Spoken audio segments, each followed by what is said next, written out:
vamos en busca de ti, guiados por el Señor, cantamos a una voz. Familia de fe, amamos al Señor y adoramos su santo nombre. Familia de fe, nos alegramos al ver que un milagro en tu vida sucederá.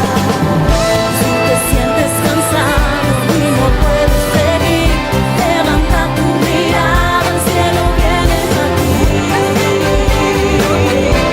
Una canción, un corazón, en familia de fe, te esperamos. Hay una historia muy interesante que la escuché hace mucho tiempo, tal vez la hayas escuchado tú, acerca de un hombre que llevaba agua a los pueblos. Estoy hablando de un lugar en donde no había sistema de agua potable como en nuestras ciudades. Y este hombre tomaba 2 vasijas y las llenaba de agua y les cruzaba un palo y llevaba así agua a diferentes lugares. Era el aguatero del pueblo.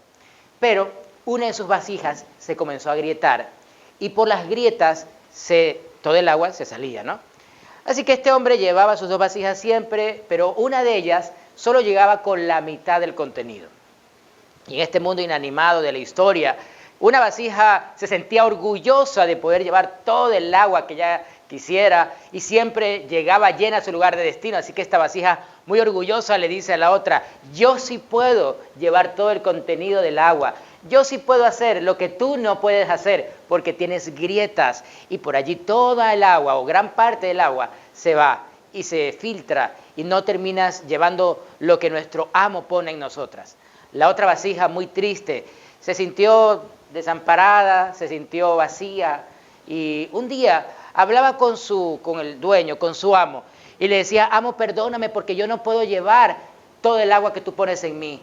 Perdóname porque no puedo cumplir el objetivo con el cual tú me adquiriste. Y el aguatero simplemente le escuchó, siguió su camino con esa vasija media llena. Y un día le dijo: ¿sabes qué? Quiero que cuando vayamos camino al pueblo, veas hacia atrás y me digas luego qué viste, qué observaste.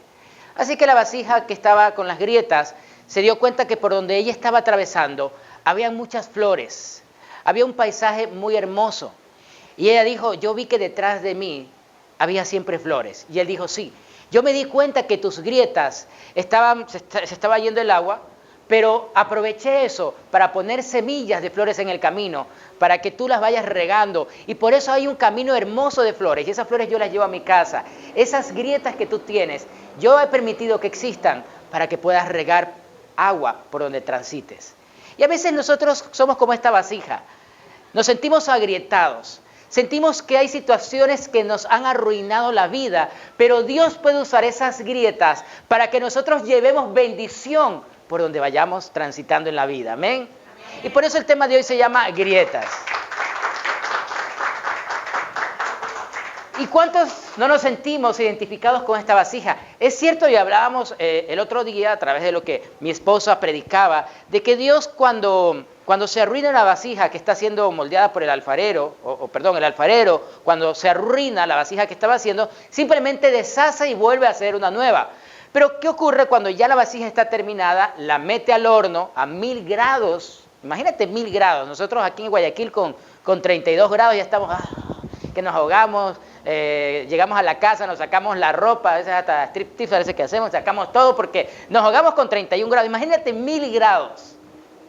La vasija es metida en este horno y se endurece y luego, después de esos 1000 grados, pues muchos la pintan o la decoran de acuerdo a su necesidad o a su gusto. Y esa vasija luego, por alguna circunstancia, se rompe o tal vez se agrieta, no puede ser desechada o no es desechada. En ciertas culturas, como en Japón, en el kintsugi, se utiliza estos que ustedes ven aquí, estos pliegues, estas roturas, las llenan con oro o con plata para no desperdiciar la vasija y volverla un elemento más valioso. Y estas grietas terminan siendo la forma como la vasija cobra mucho más valor. Y yo creo que en la vida ocurre eso. Las grietas que tenemos en el alma o en el corazón pueden hacer que nosotros seamos vasijas nuevas con mucho más valor que antes. Por eso tomo la oportunidad de hablar lo que dice Hechos capítulo 9. La semana pasada hablamos de eso.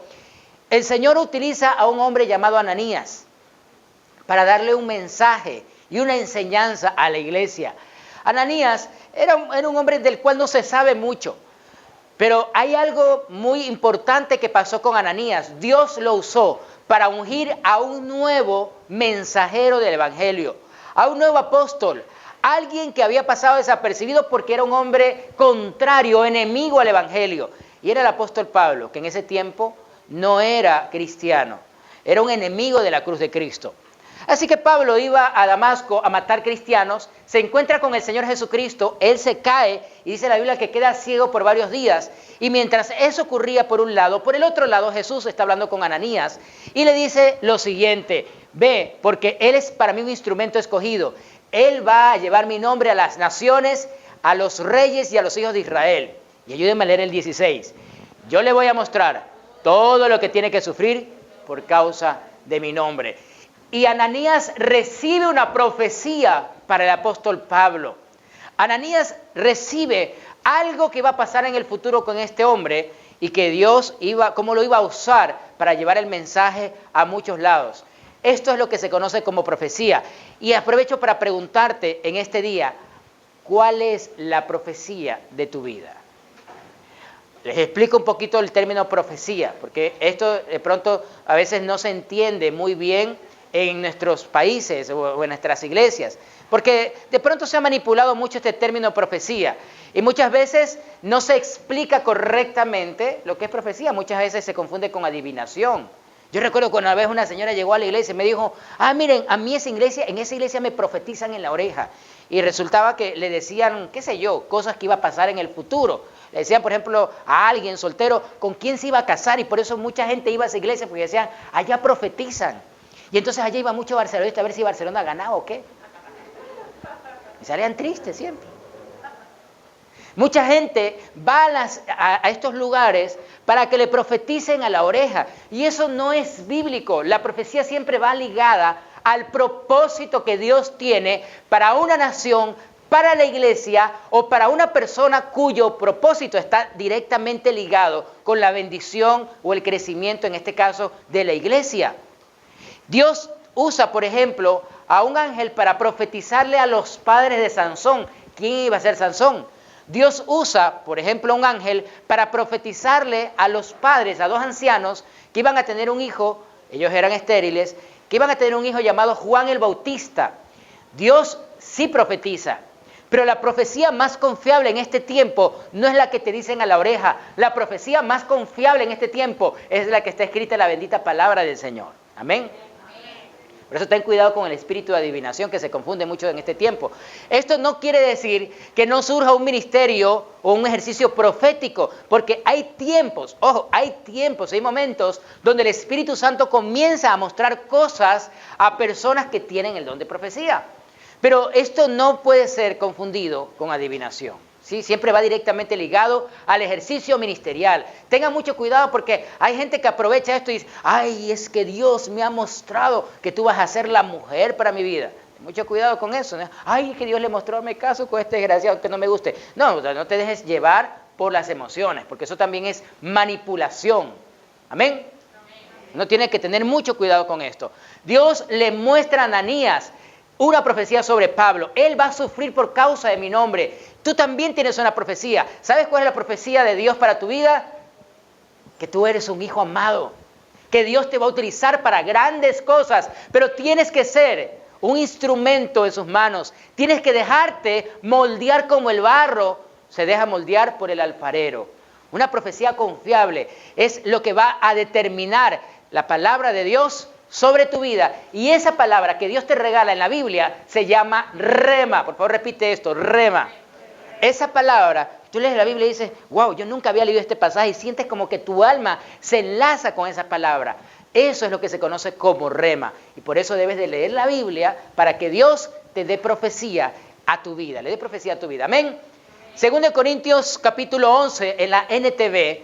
Pablo, luego miren cómo él describe todo lo que le había dicho a Ananías, se cumple en su vida. Y dice lo siguiente, en 5 ocasiones distintas: Los líderes judíos me dieron 39 latigazos y te quejas porque tu mamá te da con la chancla. 3 veces me azotaron con varas, una vez fui apedreado, 3 veces sufrí naufragios, una vez pasé toda una noche y el día siguiente a la deriva en el mar.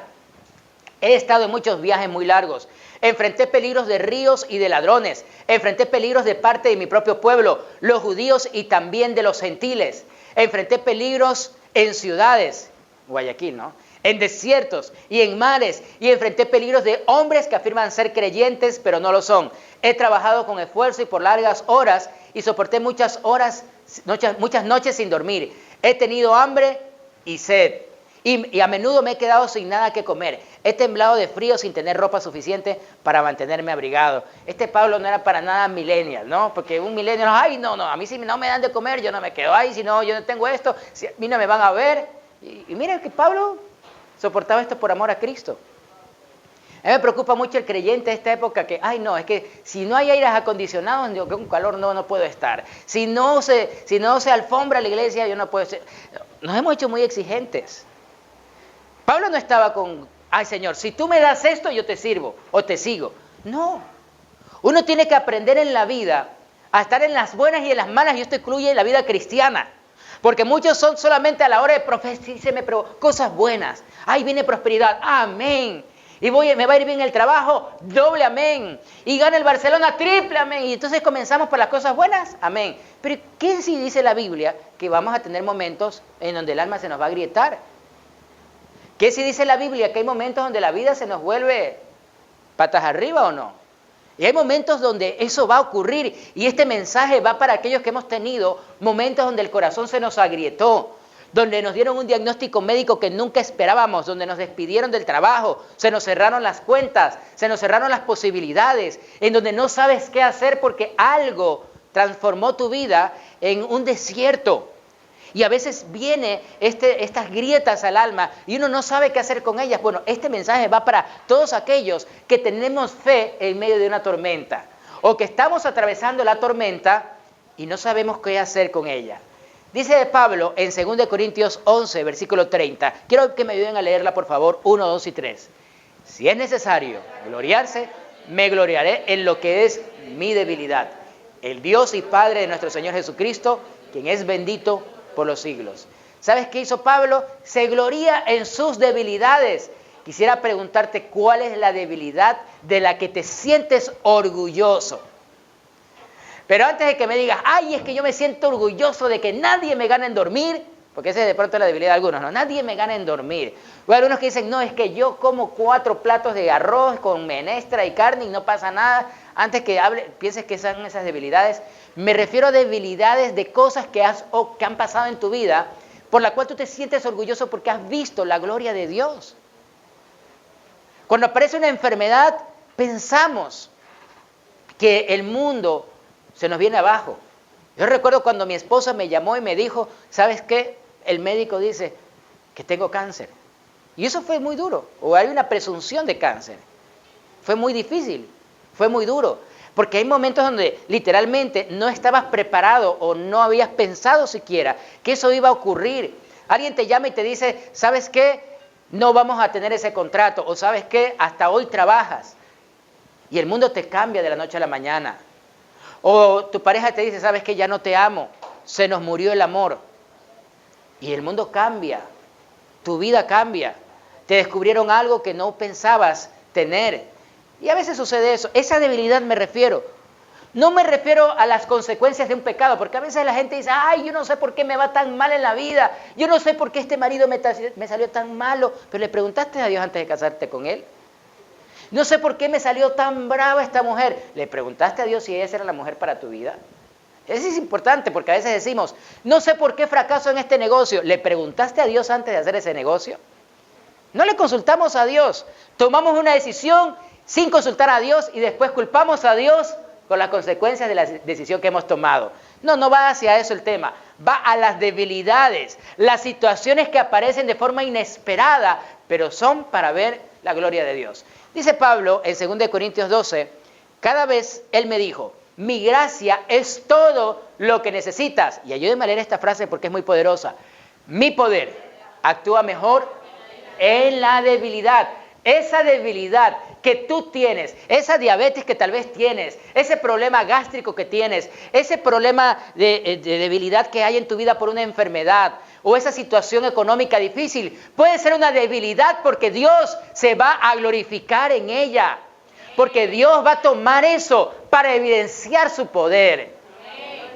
Esa enfermedad de nuestros hijos. Yo recuerdo cuando a Caleb, mi hijo, le descubrieron cáncer y luego de pasar un proceso de varios años, en donde fue un proceso muy duro y muy difícil, estábamos en emergencia de Solca, estábamos llevándole un control, pero por alguna razón tuvimos que ir a emergencia. Ella tal vez tenía unos 3 o 4 añitos y él tiene una cirugía que le abrieron pues toda esta parte, cerca de 50 puntos en su estómago a los 10 meses de edad, pero ya él estaba, había pasado esa etapa, estaba un poquito más grande, estaba en sus chequeos médicos y de pronto llega una jovencita de unos 17 o 18 años temblando, llorando de nervios. Y le pregunté, ¿qué te pasa? Y me dijo, me acaba de descubrir una bolita en el seno. Y estaba temblando. Y ella decía, no quiero tener cáncer. Yo le levanté la camisa a mi hijo Caleb, le enseñé la cicatriz que él tenía. Y la cara de él, pues simplemente era de tranquilidad. Le levanté la camisa y le enseñé, mira, mi hijo tuvo cáncer y él se sanó. El mismo Dios que lo sanó a él te va a sanar si tienes fe y confianza.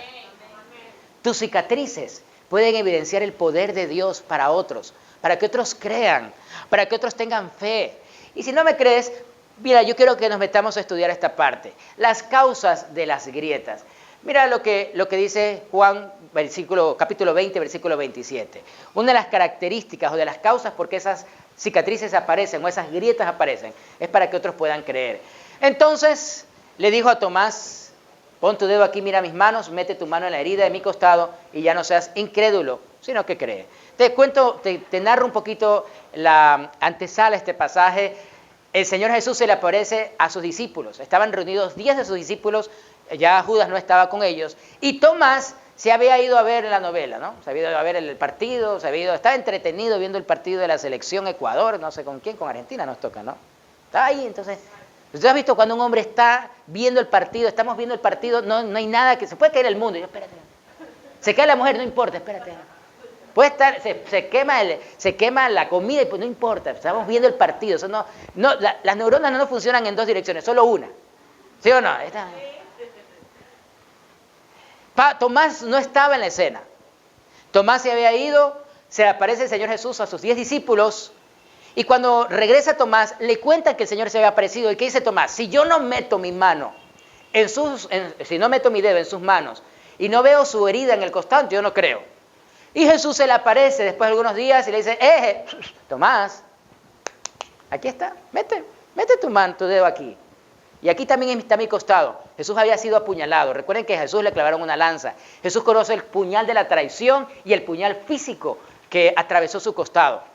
Así que Él entiende cuando hemos sido traicionados. Él entiende esas grietas que han surgido porque alguien te traicionó, porque tal vez alguien te lastimó, porque alguien te negó. Él también conoce esa herida y Él sabe cómo tratarla, porque el corazón se agrieta cuando confiamos en alguien que nos termina dando la espalda, alguien al cual tú le diste tu corazón, a la que le confiaste tus secretos íntimos como Dalila y te terminó cortando el pelo y quedaste como Sansón, sin son y sin nada.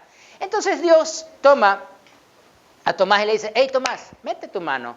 Y en ese momento Tomás comienza a creer. Miren, querida familia, Dios puede tomar esas grietas para poder llevar a que otros crean. Si Jesús pudo vencer la muerte, ¿por qué no sanó las heridas que tenía en sus manos o en su costado? Si Él tenía el poder para vencer la muerte, ¿por qué no cicatrizó sus heridas? Sencillo, porque esas heridas, esas cicatrices, esas grietas evidenciaban el poder de Dios para que otros crean. ¿Por qué tal vez tú no te has sanado? En lugar de victimizarse, ¡ay, pobrecito de mí! Yo oro y no me sano. En lugar de victimizarte, ¿por qué no le dices, Señor, yo doy gracias porque en medio de enfermedad tú me has provisto? Gracias, Señor, porque en medio de la situación difícil yo he visto tu gloria y ahora puedo llevar a que otros crean. Yo puedo llevar a que otros entiendan que en medio de la enfermedad se puede ser feliz, en medio del problema económico se puede ser feliz, en medio de una crisis matrimonial se puede salir adelante de la mano del Señor.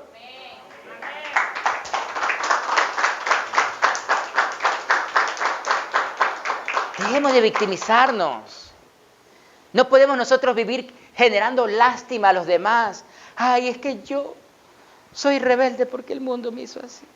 Que nadie me ha tratado con amor. Nací, crecí y aquí estoy. Y mis padres no estaban. Y mi mamá y mi papá. O sea, sí, pero ¿hasta cuándo yo voy a estar así? Ya tenemos años a veces con esa misma herida hablando de ella. Tenemos que digerirlo y seguir caminando. No podemos continuar diciéndole nuestras tragedias, nuestras desgracias. Escribe un libro y ya. No puedes vivir contando y poniendo un letrero de las cosas difíciles que has pasado. Las grietas están ahí, pero para evidenciar el poder del Señor y compartirle a otros. Pero también esas grietas están allí porque Dios quiere manifestar su poder. Y fíjate muy bien en esta parte de la historia. Juan capítulo 9. El Señor Jesús caminaba con sus discípulos y vieron un hombre ciego. En la versión Nueva Traducción Viviente lo describen así. Rabí, le preguntaron los discípulos, ¿por qué nació ciego este hombre? ¿Fue sus propios pecados o por los de sus padres? Y a veces pasa, por ejemplo, en la iglesia que hay gente que razona como el niño, ¿no? Mi hijo Caleb es muy preguntón. Siempre me pregunta cualquier cosa. Y papá, ¿y qué pasa si esa paloma se posa sobre ese árbol? ¿Y qué pasa si los gatos se pelean con los perros? Siempre me pregunta cosas, a veces muy interesantes y a veces preguntas muy de niño. Y a veces en la iglesia también vienen personas que son como una mente de niño. Y por ejemplo preguntan, ¿y por qué no vino fulano de tal? ¿Y qué pasó con sutano? ¿Será que está en pecado? Bueno, yo quiero regalarte esta historia que nos da una gran enseñanza. Los discípulos le hacen esa pregunta ingenua al Señor. ¿Pecó él o pecaron sus padres? Y el Señor Jesús aprovecha la ocasión para darle una gran enseñanza. No fue por sus pecados, ni tampoco por los de sus padres, contestó Jesús. Nació ciego. Ayúdenme a leerlo para que todos vieran el poder de Dios en él. Tal vez te has tropezado con este pasaje, pero nunca lo has visto con unos lentes nuevos. Porque si los ves con unos lentes nuevos te vas a dar cuenta que tal vez tu problema, las grietas de tu vida, son la evidencia del poder del Señor. ¿Sabes por qué Familia de Fe se llama Familia de Fe? Inicialmente nos llamábamos Centro de Apoyo Familiar Cristiano. Siempre nuestro nombre ha ido relacionado con la familia. Y esto nació porque con mi esposa hemos sentido el vivo celo siempre de cuidar las familias. Y Dios nos puso en el corazón el siempre trabajar con familias. Es siempre buscar la restauración familiar. Yo vengo de un hogar de padres divorciados. Mi padre se fue, yo tendría tal vez 7, 8 años, no lo recuerdo con exactitud, y él se fue de la casa. Volvió muchos años a mi vida, unos 10 o 12 años después, ya su matrimonio estaba destruido, nuestra vida familiar ya no fue la misma. Sin embargo, Dios le envía más adelante a mi mamá, un buen hombre, mi padrastro, con quien tengo una excelente relación, es como mi papá. Y mi papá, Dios en su gracia, también le permitió restaurar su vida. Y yo me ponía a analizar estos ejemplos que menciono, porque yo recordaba cuando de niño yo sufría por el matrimonio de mis padres y sufría por esa relación rota. Pero luego me di cuenta de que ese niño logró cicatrizar sus heridas y logró rehacer su vida. Y me propuse algo. Yo me propuse de adolescente, como a los 17, 18 años, que el día en que me case, yo no le iba a dar a mis hijos el dolor de una separación, el dolor de un divorcio. Yo dije, el día en que me case, me voy a casar con una mujer con la cual yo estoy seguro que pueda tener un hogar firme, un hogar estable. Y por eso me esperé hasta los 32 años para casarme, porque quería estar seguro, tener la certeza de que con esa sí voy a tener una buena relación. Y conocí muchas chicas a lo largo de esos 32 años. Pero un día, una mañana de agosto, en un bus rumbo a Colombia, a un retiro espiritual, sonaron las campanas, las luces se encendieron en el cielo, las estrellas salieron en el firmamento a pesar de que eran las 3 de la tarde. Y vi medio metro de felicidad. Conocí a la que hoy es mi esposa. Me tomó 9 años conquistarla, pero yo estaba seguro que era la mujer con la cual yo podía tener un hogar estable. Ahora, yo tomé las cicatrices de mi infancia para que esas cicatrices puedan ser la seguridad con la cual yo pudiera escoger a una esposa con la cual tuviera un matrimonio estable. Y cuando con Eugenio comenzamos a trabajar ministerialmente, nos dimos cuenta que sentíamos un vivo celo por ayudar a las familias a restaurarse. Y a veces pasa que en la iglesia la gente viene sola, nos pasa a casi todos, pero siempre trabajamos orientando a la gente a que traiga a su familia, traiga a su hijo, traiga a su esposo. Y al principio pasa, normalmente a las iglesias vienen las mujeres solas, las mujeres tienen un poco más de fe, tienen más sensibilidad espiritual. Pero ha pasado en este ministerio que vienen muchas mujeres solas y al rato viene el marido, a veces de chofer, a veces de acompañante, de guachimán, de guardaespaldas. Muchos vienen y no les gusta, pero otros poco a poco el Señor les va tocando el corazón. Y me ha pasado durante estos ya 20 años de ministerio que muchas mujeres llegan con mucho temor de su esposo. El esposo al principio no le gusta y luego comienzan a venir. Luego vienen los hijos, luego vienen los nietos y ha sido creciendo la iglesia porque nosotros hemos sentido servir a Dios restaurando vidas y familias. Y ese es el eslogan de nuestra iglesia. Restauramos vidas, restauramos familias. ¿Por qué te cuento esto de aquí? Porque las grietas nuestras las hemos usado para restaurar vidas. ¿Cómo estás usando tus grietas? ¿Cómo estás usando las heridas de tu alma? Luego, cuando atravesamos el cáncer de Caleb, de mi hijo, y el cáncer de mi esposa, uno puede pensar, ¿y ahora qué va a pasar con la pastora que se enfermó de cáncer? Pues, ¿qué usamos nosotros eso? Una forma para compartir de Cristo. Y cuando Dios le dio la oportunidad a mi esposa de dirigir unas palabras en la conmemoración de los 70 y algo de años del hospital de Solca, del Hospital de la Sociedad de Lucha contra el Cáncer, aprovechamos la oportunidad para testificar del poder de Dios. Mira, las heridas tuyas, las grietas tuyas, pueden ser la bendita oportunidad para que otros entiendan que Dios va a actuar. Pero quiero terminar con esto. Jesús le dijo, debemos de llevar a cabo cuanto antes las tareas que nos encargó el que nos envió. Pronto viene la noche cuando nadie puede trabajar, pero mientras estoy aquí en el mundo, yo soy la luz del mundo. Y luego escupió en el suelo e hizo lodo con la saliva y le untó los ojos al ciego. Y le dijo, ve a lavarte al estanque Siloé. Siloé significa enviado. Entonces el hombre fue, se lavó y regresó viendo. ¿Qué hubiera pasado si no hubiera sido ciego, sino tuerto? Y hubiera visto a este hombre que Jesús hizo con moco y todo. Si hubiera sido tuerto, uy, no. Voy a ponerte el ejemplo. Le digo pronto, Dorita, vaya, tráigalo el polvo de la calle, y Dora va a traer una vasija. Y yo digo, a ver, ¿quiénes no pueden ver bien? Levanten bien los que usan lentes o no pueden ver bien. Levanten su mano, por favor. Ya, imagínense ya, listo. Entonces hacemos la cola, Dora trae el polvo y yo... Y estoy hasta con gripe. Y entonces, a ver, vengan, por favor, de una. A ver, Mauricio primero, venga. A ver, déjense poner... Imagínate eso. Imagínate ese momento donde alguien coge el lodo hecho con saliva y te van a untar los ojos. No. Mejor me voy a hacer un examen. Dios, no. Esa vaina no va conmigo. Pero como el ciego no podía ver de qué fue hecho el lodo, simplemente creyó. Miren, a veces nosotros no podemos saber o entender cómo va a actuar Dios. Pero lo único que sé es que Dios va a actuar. Lo único que debemos de entender es que de la forma como Dios consigue el lodo para sanarnos, no importa, Él lo va a hacer de una forma o de otra.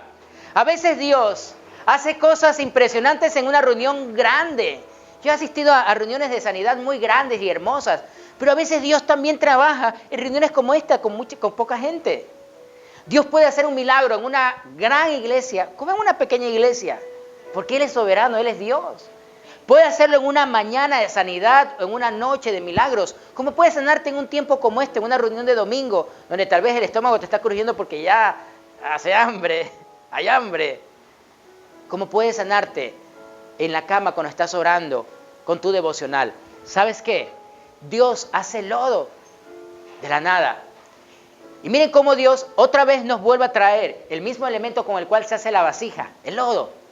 En las manos de Jesús no hay lodo que se desperdicie. En las manos de Jesús no hay grietas que se desperdicien. En las manos de Jesús, cualquier cosa que tú y yo pasemos tiene un propósito, tiene un sentido. Tal vez te divorciaste, tal vez te separaste, tal vez estás enfermo, tal vez te botaron del trabajo. Pues esas grietas en las manos de Jesús serán una forma maravillosa como Él sane a otros.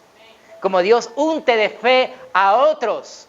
Y luego dice la Biblia que Dios toma a este ciego y le dice, ve a lavarte al estanque Siloé. No lo manda al río Jordán. ¿Sabes a dónde lo manda? A Siloé. Porque ¿qué significa Siloé? Enviado. Porque cuando Dios te sana, luego te envía para que otros puedan creer. Te envía porque, ojo con esto, el ciego se fue con el lodo en los ojos, pero todavía no veía. Mucha gente dice, yo voy a ser un buen líder de célula, yo voy a abrir grupos de conexión cuando prospere, cuando consiga trabajo, cuando mi relación matrimonial mejore. No esperes estar en ese punto para ayudar a otros. No, Dios va a hacer el milagro cuando tú vayas, aunque todavía no puedas ver. Dios te va a sanar cuando tú comiences a orar por otros. Señor, cuando tú me sanes, yo voy. No actúa así Dios. Anda a orar a pesar de que todavía sigas enfermo por otros y Dios en el camino te va a sanar. Si quieres ser próspero, comienza a orar por prosperidad de otros. Pero todavía tengo crisis económica. No importa, Dios allí te va a bendecir. Aunque todavía no veas con claridad, porque tienes el lodo en los ojos del Señor, pero Dios va a usar tu obediencia para bendecirte. Dios te va a enviar al Siloé. Pero ¿sabes qué? Para limpiarte y evidenciar su poder, pero sobre todo para que luego seas un instrumento de Dios en sus manos y puedas llevar bendición a más personas.